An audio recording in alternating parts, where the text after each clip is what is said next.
মিষ্টি বানাইছি, খাইয়ে দেখো তো কেমন আছে।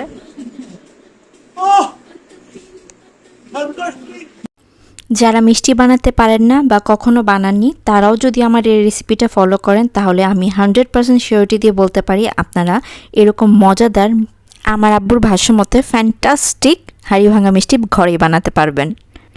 এখানে আমি 1 লিটার দুধে ছানা কেটে নিয়েছি। ছানা কাটার জন্য আপনারা টক দই, ভিনেগার কিংবা লেবু রসও ব্যবহার করতে পারেন। আমি এখানে ভিনেগার ইউজ করেছি। 3 টেবিল চামচ পরিমাণ ভিনেগার এবং 3 টেবিল চামচ পরিমাণ পানি মিক্স করে দেন দুধটা একটু জাল করে নিয়ে তাতে ধীরে ধীরে পুরো মিক্সচারটা দিয়ে দিয়েছি এবং ছানাটা আমার রেডি হয়ে গেছে। ছানাটা থেকে পুরো পানি আমি ঝরিয়ে নিয়েছি। এটা আপনারা আপনাদের পছন্দ মতো করে ঝুলিয়ে রাখতে পারেন কিংবা কোনো ভারী পাত্র দিয়ে পুরোটা চেপে নিতে পারেন।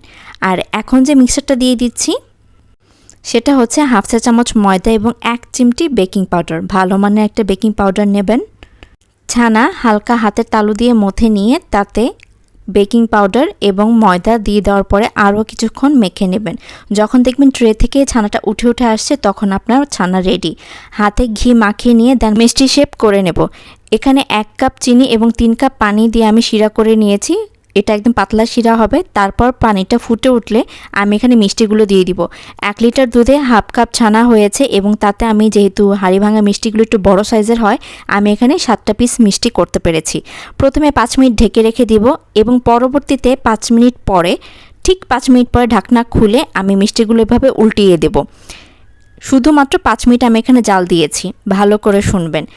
এরপরে আমি আবার ঢাকনা লাগিয়ে এটাকে রেখে দিব। আবার 5 মিনিট পরে, ঘড়ি ধরে 5 মিনিট পরে এরকম টকবক করা গরম পানি আমি এখানে হালকাভাবে দিয়ে আবারও ঢেকে দিব।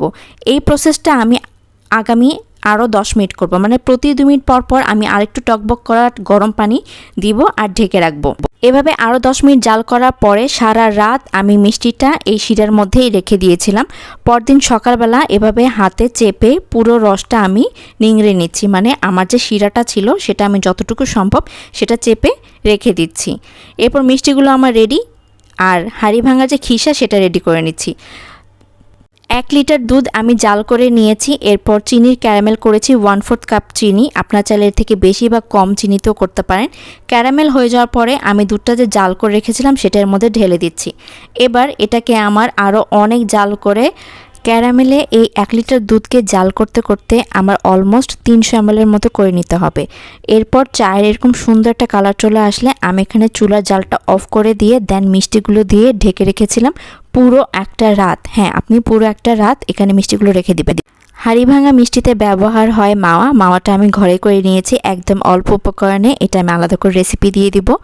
দেন যখন মিষ্টিগুলো ঠান্ডা হয়ে যাবে দেখবেন দুধটা পুরো মিষ্টি টেনে নিয়ে এটা একদম খিরসার টেক্সচারে চলে আসছে। হাঁড়ি ভাঙা মিষ্টি হাঁড়িতে না সাজালে একদমই হয় না, বাট আমার কাছে হাঁড়ি নেই, মাটির একটা পাত্র আছে, তো তাতে আমি সুন্দর করে মিষ্টিগুলো সাজিয়ে দিয়েছি আর এই খিরসাটা দিয়ে দিয়েছি পুরো উপরে।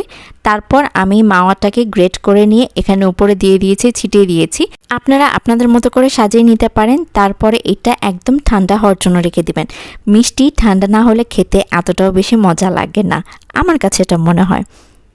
মিষ্টিটা যেমন সফট তেমনি খিরসাটা ক্রিমি টেক্সচারের জন্য আরও অনেক বেশি ভালো লাগে।